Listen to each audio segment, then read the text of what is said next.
Hello, welcome to this live stream. Thank you everybody very much for coming along today.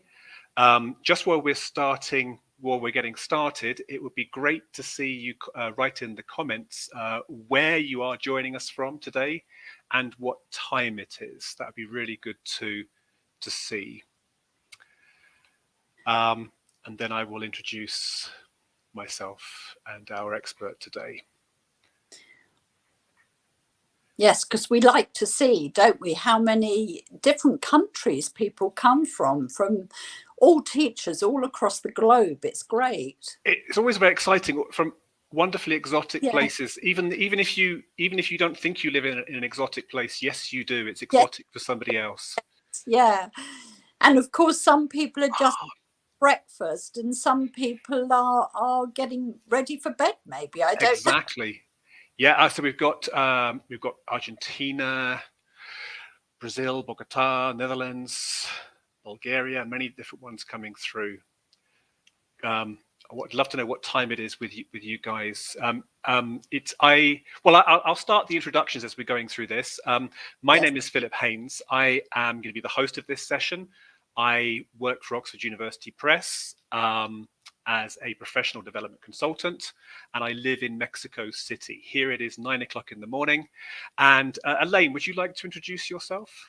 Yes, hi, I'm Elaine Boyd. I'm talking to you from the UK, on the south coast by the seaside, but of course very chilly seaside. And it's 3 o'clock in the afternoon here. A little bit about me. Yes, like all of you, I've been teaching for most of my career. I've done a lot of teacher training as well. And certainly for about 25, 30 years now, I've been very involved with assessment. I've worked for different assessment organisations, and I've seen the changes that have happened to assessment, through this time. So that's what I generally focus on in my career. Excellent. We should get started. Thank you very much, Elaine. We've got people, 10 o'clock at night. You should probably be in bed by now. Well, I would be in bed by now. Different places. You can't hear us. Oh, maybe my colleagues can answer that one. I'd like you to type into the chat respond to this question. How do your students respond to feedback? So you can kind of be discussing that in the chat as we go through the session. But I think, Elaine, maybe we should get started, right? Yes. No, before I forget, we will be sharing some things with you throughout the session. We will be sharing with you a sample from Insight, the second edition of Insight, which is coming out in January, a secondary school series, which has a lot of effective feedback elements and assessment for learning. And we will be sharing with you some other resources available on these particular topics. But are you ready, Elaine? I am, yes. Let's get good. Okay, well, the first question is, this concept of assessment for learning. Could you give us an explanation of exactly what that is? Yeah, Philip, I think that's a really good start to the conversation, to make sure maybe that we all sort of are talking about the same thing, even though it's a very broad concept. I would say that, obviously we use assessment of learning, assessment for learning a lot now. And I think it can make us as teachers very nervous because we think, assessment, it's all about exams and tests. And we get nervous and the students get nervous. So I think the sort of really important point to sort of note about assessment for learning is that it's not about exams and tests. It's about teachers observing the kind of progress that the students are making.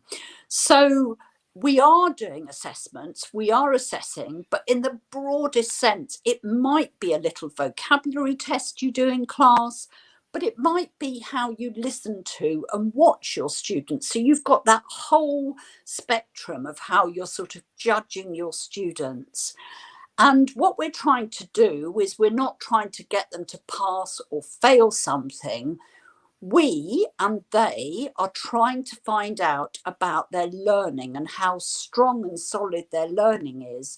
So I think there's two important things about it. One is it's ongoing, it happens all the time. And I would guess most of you are already doing a lot of this, whether you think of it as assessment or not. As a teacher, you're judging your learners. But the other thing, which is the loop for today, is it's very important when we do this that we have feedback from that process. So normally, if you take a big exam, you get your score and that's it, that's the end of it. Assessment for learning is completely different. It's about monitoring and evaluating progress and getting feedback. And from that feedback, it might be for us as teachers so that we know we have to repeat something in class or we can move on, or it might be for the learners to know how well they're doing, or other people like parents or whatever involved in the process. So I think what's hard to grasp is it feels like such a broad concept, but actually it's just a name for what a lot of us are doing already, I think. I think that's really important, yeah, because every time you walk into a classroom and you look at your students, you're doing some kind of assessment. Exactly. I like to think about the traditional assessment of learning as just looking backwards, whereas assessment for learning is very much looking at the present and which way to go forward, whether that is changes for what we're going to be doing or changes for what the students are going to be doing.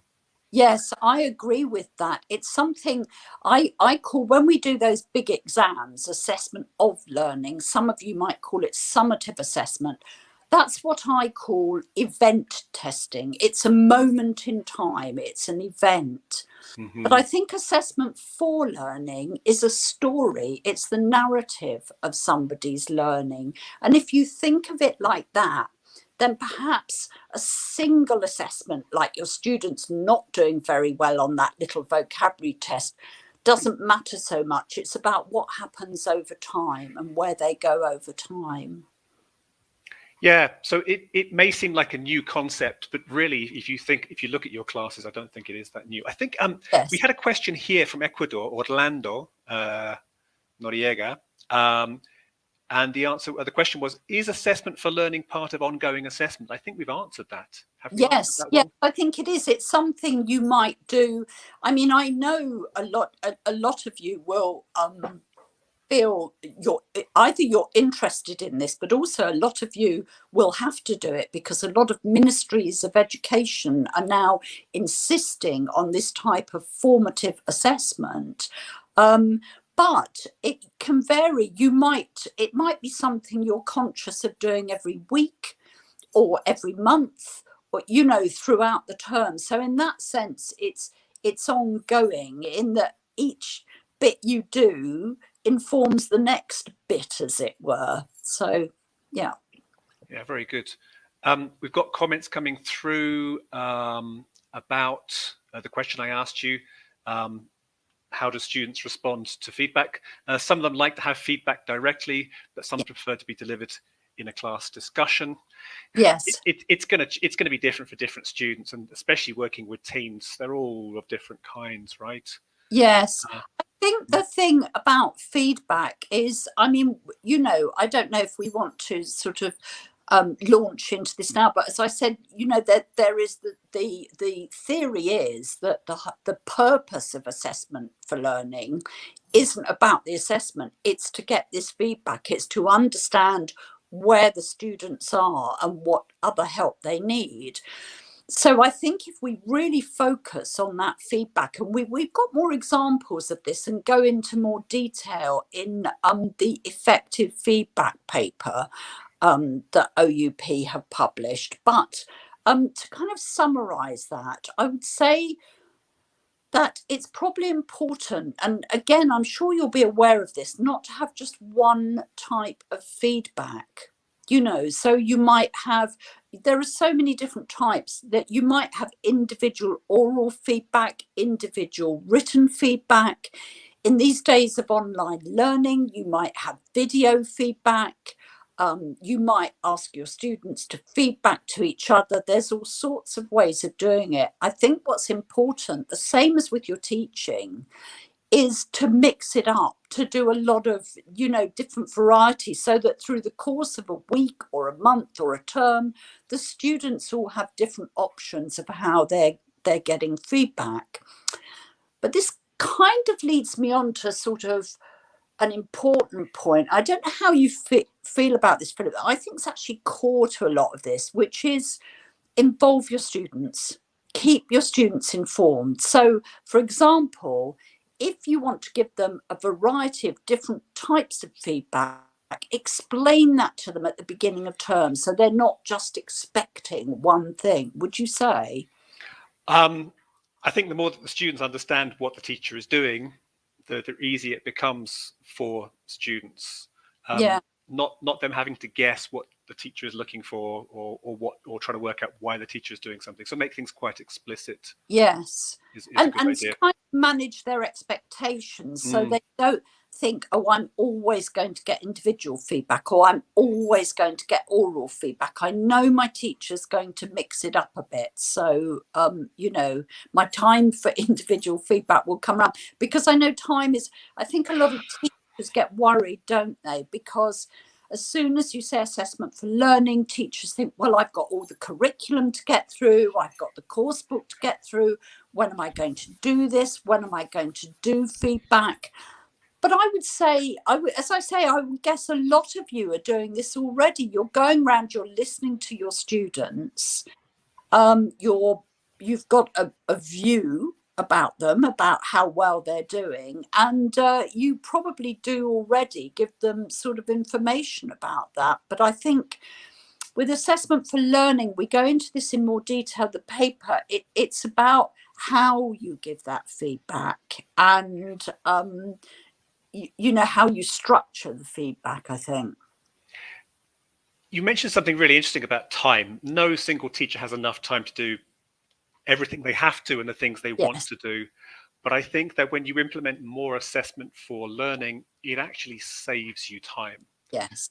You're going to have to experiment. Like, I think the best teachers are the ones who experiment and try new things and accept when they fail. So try new things and see what works in your classroom. Yeah. And there was a question here that came up. Now, where was it? If I could find it. Oh, about speaking. Yes, this comes from Anna in Portugal. I would like to ask if written feedback is more effective than oral feedback. Which one is more profitable to students? Well, that's interesting, isn't it? That comes back to what we were just talking about the content of the feedback. There's been a bit of research on this recently, and it seems that younger students, so young learners, maybe adolescents, teens, who a lot of you are teaching, seem to respond better to oral feedback. But that doesn't mean that's just what we should be giving. Sometimes they need written feedback, but it's all about how you give it, isn't it? So I would say, especially with young learners and teens, and possibly even some adults, don't sort of, let's not overload them with information. So I think, key feature of assessment for learning is letting students know what you're evaluating them on. So you might do a speaking activity and you might say, well, today I'm going to focus on your pronunciation, or today I'm going to focus on your communication skills. So that's your judgment criteria, your assessment criteria. So then don't start giving them feedback on hundreds of things. Just give them feedback on the thing that you said you would judge them on the objective you would judge them on. So, perhaps they did well, perhaps they need to improve. And then the important thing is to give them a way to improve, to give them a single tip of how to improve. And although oral feedback might seem sort of rather ephemeral and it disappears, if you structure it so that it's right, the feedback is about this this is what you did well, this is what you can improve on this single point, and here's a single activity to help you improve, then it's more manageable for young learners and teenage brains to process. Yeah, and another couple of things there. I mean, I think when the teacher actually talks directly to you, the student, and not just to the class, that those are things that you remember. The teacher is actually paying attention to me. And for those students who are quite weak is the wrong word, but there are students who are not good at a lot of stuff. Yeah. If you give them one concrete thing which will help them move in the right direction, that's better than just mentioning lots of different things. Yeah, and it comes back to our point about assessment for learning being ongoing. So, for example, if you've got a student and they're speaking, they make a lot of mistakes, or the pronunciation's terrible, or they're not very good at staying on task, don't try and tackle it all at once. With assessment for learning, you've got time to do each point across the term. And I mean, I know as teachers we might be worried and we might want them to produce something, you know, that's more correct in or skills based, but I think it's about being patient and just seeing that progress over time and dealing with it in little bite-sized steps rather than all at once. Yeah, there are so many questions coming through. Here's a question. I won't be able to pronounce the name because I'm a dyslexia. I just can't pronounce names I'm not familiar with. It's ABDELHAMID. Don't know how to pronounce that because of my dyslexia. The question is, how can summative assessment be beneficial to students and teachers in final examinations? Here we have it on the screen. Thank you very much. Yes. Okay. Well, of course, this is not what we would say assessment for learning. This is assessment of learning. But this is the reality of teachers, right? Yes, but and so we do, don't we? We tend to have to give them summative assessments at the end of term, at the end of the year, and often those summative assessments are reported, you know, to parents or people that are sort of important in our learners' lives, or the learners themselves. And I think you can apply some of the same principles. I think we've moved on from the days where students, you just get given this test and that's it. So I think the thing is, again, the same. Make sure that what you are assessing them on, if you have a choice about it, is something that you have done in class that is connected to real life. So we're talking about being beneficial to students so that they can actually see how that assessment connects to their progress in this case, in using English in their real life. So it's all the work you do going into that assessment is really important. And for me personally, I would say it's not about doing lots of practice tests. It's about this sharing that Philip was talking about at the beginning, this sharing information with students. What are they going to be assessed on? What are the real life tasks that you can put into that assessment? And then, then what you can deal, although they might get a single score from this, you can give them feedback as well on what they've done wrong, as long as you're not trying to give them too much. And so maybe some of this, comes down the question you're asking there about it connecting with their final exams, which of course is a very tense moment, is about giving them confidence in what they're doing. And strangely, they get more confident, not from doing hundreds of practice tests, but feeling more connected with the tasks that they're doing and the kind of feedback you give them as a teacher from that. I like practice tests personally, but I think we can use that, but we can use them not just to do the practice, to develop the skills for the test, but also I think a teacher can dip into those tests and take out information which can drive the students forward. Yes, yeah. Well, maybe this links to this one from Ala from Ukraine.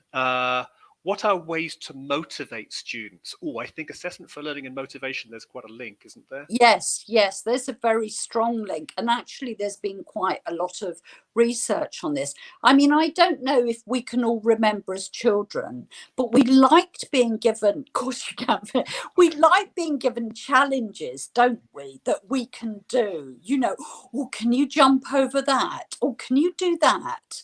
And so actually, kind of assessments that are unthreatening can be very, very motivating. And being unthreatening is about the student understanding exactly what they're going to do and what they're being judged on. And also, this is a key point, being successful. I think we tend to sort of think of assessment as, oh, what don't you know? What have you got wrong? You know, what's the missing score? But actually, it can be very motivating if you're very successful at something. And I would say what's a really good idea, and I know time's an issue, but certainly with young learners and teens, I would always repeat the assessment.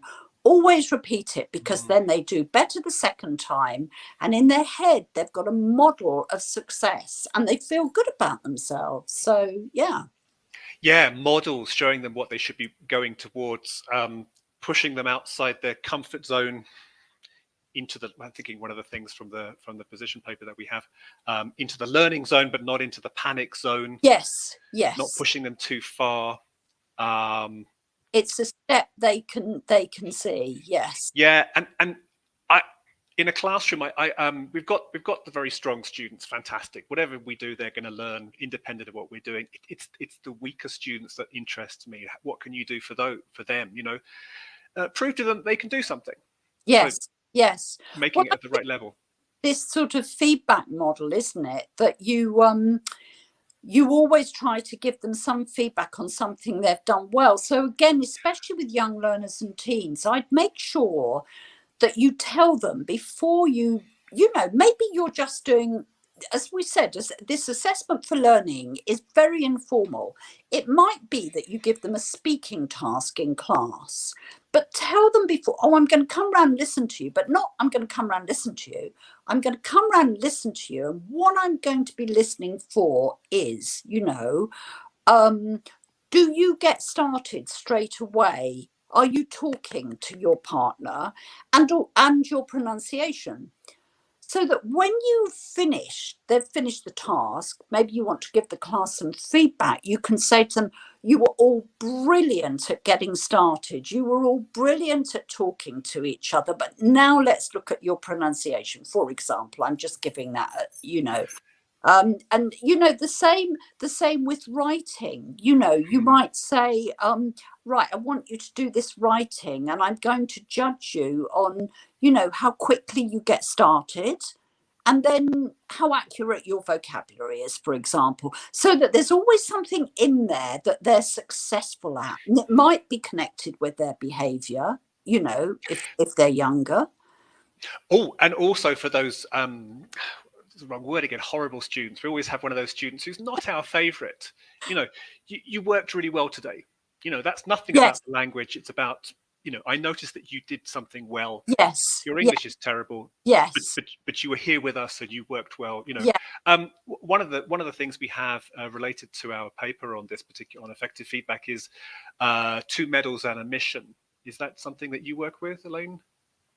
Yes, it was kind of what you just said, I think. It might be 1 or 2, you know, but I think what the idea of medals and a mission is, you know, it's just a way of capturing, if you like, visually what you're doing, which is, you know, always something you did well, and then something, I'd say, not you got wrong, but something you can improve. Yes. And then here is how to improve it. So as a teacher, you know, maybe they get vocabulary wrong, and you say to them, okay, good way to remember vocabulary is to put the words on your mirror, and when you're cleaning your teeth in the morning, you know, go through the words. So just a little tip to help them, so they're not left, well, I don't know how to do that.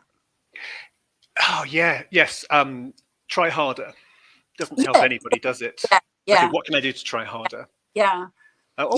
We discussed picking up on that point, Philip. I mean, I would say, as I say, you know, what we've been talking about is the fact that a lot of us are assessing, we're collecting data, evaluating our students all the time.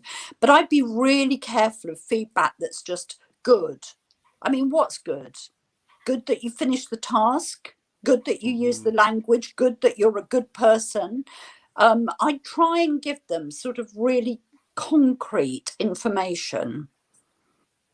I think, yeah, that. Oh, I'm getting excited now. I think that's probably a fundamental thing, isn't it? It's like, instead of just saying what they did well, what action can drive them slightly further forwards? Yes, yes. Um, And well, not something too huge, just a no, baby step that they think, yes, it's this idea of success. Yes, I can do that. And if students think they can do it, they identify themselves as successful, and then they feel more motivated and engaged. and there are students who come into our classrooms who do not have brilliant lives outside our classrooms. But if Yes, we can make that 15 minutes a very safe place where, oh, this teacher knows I'm here and yes, is offering me things to drive me forward. It's such simple things. yeah. We have so many questions, and I feel so bad about not being able to respond to one. We've got Jenny Pross. I don't know if that would be brought up on the screen. Could you say more about repeating the assessment, Elaine? Like version A and version B of the same activity, Yeah. not repeating exactly what's the same thing in exactly the same way, I imagine. Well, actually, I would say, yeah, the younger the class, yeah, do it exactly the same. In fact, I would say not necessarily the next day, but maybe a few days later. You can imagine, oh, yes, I know this. I know how to do this. You know, if you think of small children, they like knowing things and knowing how to think how often when parents read stories to Yeah. they want to go back over, and you've got to make the same noises and the same sounds and whatever. And they love it because it makes them feel confident. So I would say, certainly with young learners, I'd be tempted to repeat the task exactly as is so that they can see that they've made some progress. With teens, yes, you might want to twist it a bit, but I wouldn't hide that. I'd point that out to them. I'd remind them, look, this is the same as we did last week, but we're changing this a bit. And I wouldn't worry. I mean, again, I do appreciate time is an issue, but I wouldn't worry about repeating things 2 or 3 times, you know, until they have that model of success in their head. It's like learning a song you Yeah. really like. You listen to it 100 times, you learn it. There's nothing wrong with going back. Yeah. And saving time. Yeah, why create more time for yourself? You know, you've got a life outside your classroom. Yes. Why do that Yeah. when you can bring the same thing in, but you change the instructions or the tasks slightly? Yeah. Oh, this is so exciting, isn't it? I think I can combine 2 things. I've got Retha says, any tips? Oh, it's gone. If I can find it. Any tips that might help peers give feedback to each other? And I want to combine that with, what benefits does feedback in pairs give us? Right. Okay. Now, I think this is a really important point to talk about. It's not just about teacher feedback, is it? You know, we know that some of us, you know, we've already said time is an issue. So let's see if we can help with feedback by, you know, the students doing self-assessment, you know, to think, how well am I doing? Do I judge for myself? And them doing peer feedback. And again, I would say this whole, you can do feedback, even with small children. It's all about the baby steps and giving them a model of what to work for. So it might be when they're young, you just say, Luca, did you like Maria's, you know, talk just now, or, you know, whatever it is you happen to be doing, so that you support them in the initial stages of peer feedback, and they get used to the idea that they don't have to say whether something's good or correct. They could just say they liked something, Yeah. you know, and then you could say, and can you make a suggestion to Maria? So instead of, you know, it becoming a thing about what's wrong, what, you know, make a suggestion to Maria to improve things.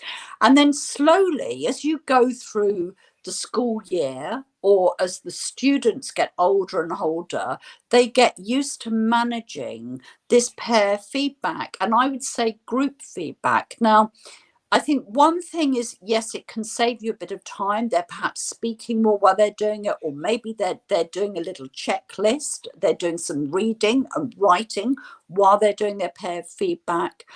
But the other thing that's really important, I think we recognize this as adults, is it's critical to see what other people are doing, because it gives us a sense of where we are. So while I'm feeding back to you, I'm also making a judgment of, oh, I did that bit wrong, Completely or agree. oh, Yes. I bits. So it helps you judge your work, and to get other ideas from other students as well. Yeah, peer feedback is such a useful thing. I think we do need to train our students if they're not familiar with that.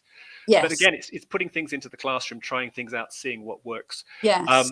And I think the best piece of advice I can ever give teachers is try things. And when they don't work, don't be surprised they don't work, but you will learn so much. Well, I would also say a very strong tip is to explain to students what you're doing.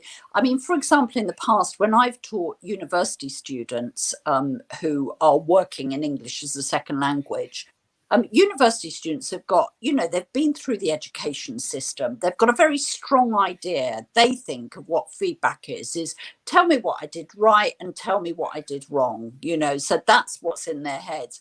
And it's very, very hard to sort of get them to move on from that and recognize it's not about correcting mistakes. It's about improvement, whatever. So I would say what I'm coming round to sort of try to say here is it's really important, again, to share with your students what you're doing. So we are going to do you're going to feed back to each other.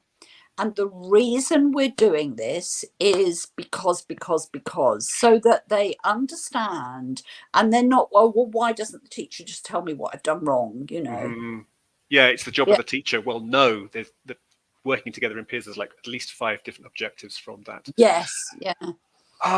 So many things coming through. I like this one. Again, I can't read names I'm not familiar with. SAIRA. Dyslexia. Yeah, it should be easy, but I can't do that because I'm dyslexic. I like this. How do you manage feedback in large classes? Because yes, if you've got 15 students in your class, fantastic, but that's not the reality of some teachers. So any ideas on that one? Well, again, I mean, I would try and allow some time for some individual self-assessment in what one, you can train them in self-assessment. So, if you finish a task, right, it could be anything. It could be a vocab test. They've got 2 wrong. Why did they why did they think they got those two wrong? Or why did they get things right? Maybe they've got time to exchange ideas with each other. I mean, if you're really stuck, you could just have a sort of chart or checklist on the board, and go through and tick things that they've done well, question mark for things for improve that you can start to fill in as they're working, maybe. And then you could give a general point at the end about, for example, you all seem to be struggling a little bit with this grammar. So what I want you to do is do this exercise, or go home tonight and do this, just to point so that they're doing a joint thing. But I'm not trying to, downsize it. I know teaching a big class is a real challenge, but it can't, just be one way. They've got to learn. Somehow the students have got to learn to process feedback. Yeah, I mean, if Right. we can't give a lot of individual feedback, Yes. try to get to every single student, Yes. from time to time. But I think the feedback would be more kind of that overview of the class and giving general feedback. It doesn't have to be all the time. I mean, something we haven't sort of talked about yet, but again, expand on in the effective feedback papers, there's something that's very important part of assessment for learning is the teacher keeping a record of things, is monitoring things. So it might be that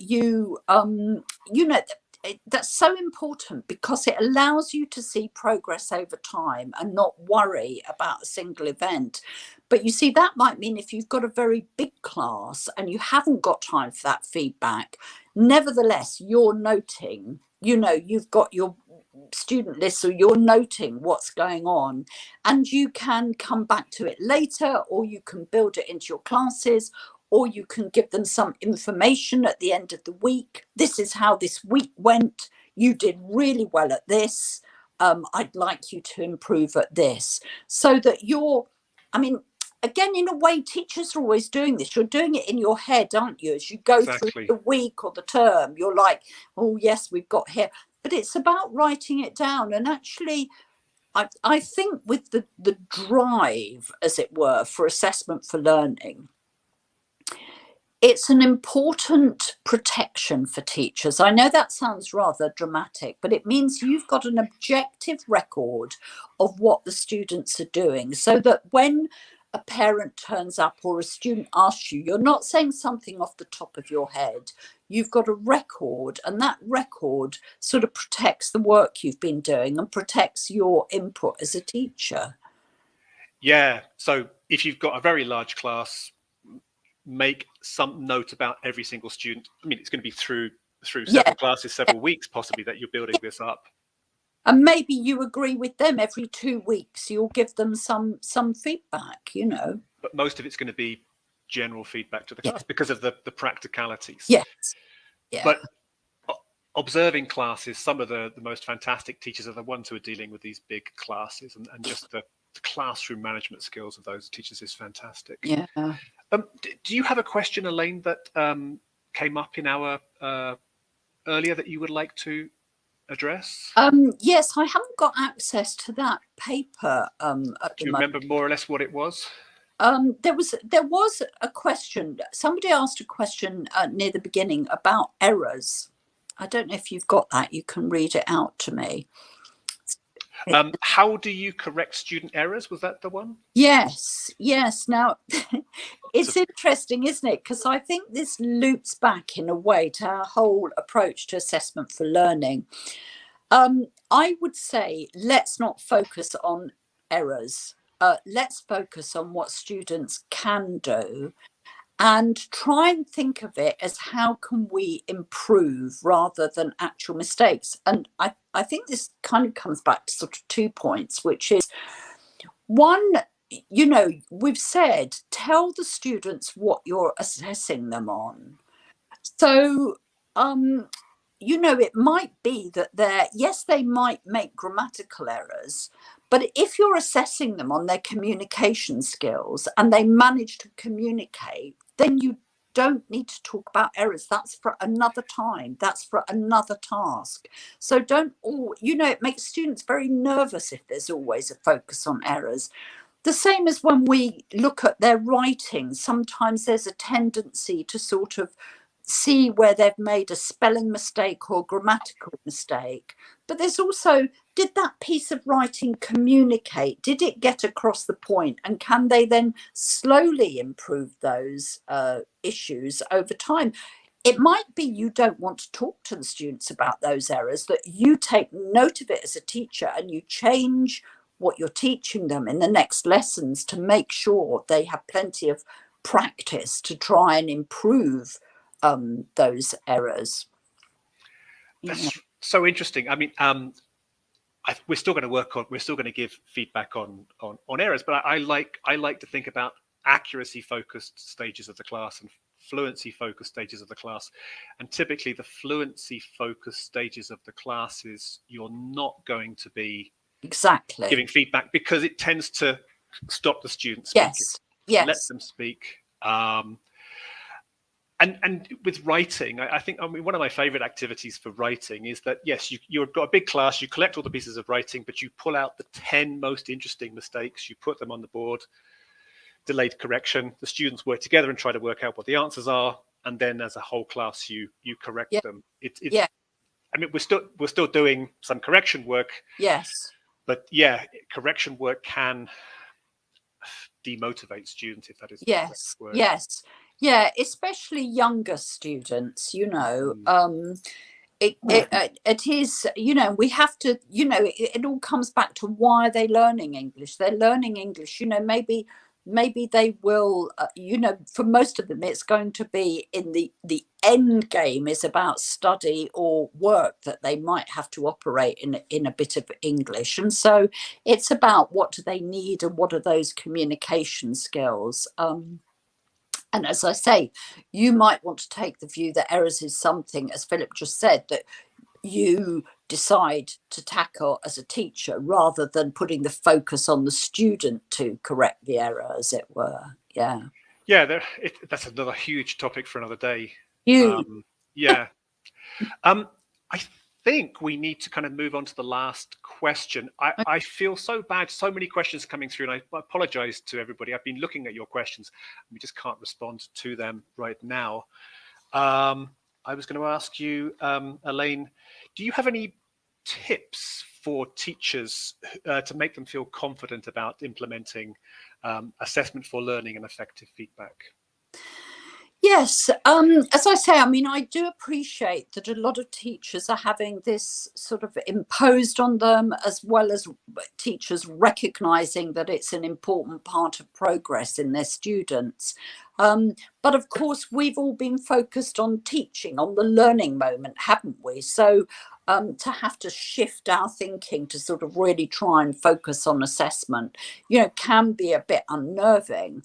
But in terms of confidence, I would say, three things. One is, as we said at the beginning, most of you are, all of you, I would think, are already doing this. It's not about a little test. It's about evaluating, about judging your teachers and your students. And most of you are already doing this in your classes all the time. So have confidence that you're doing it.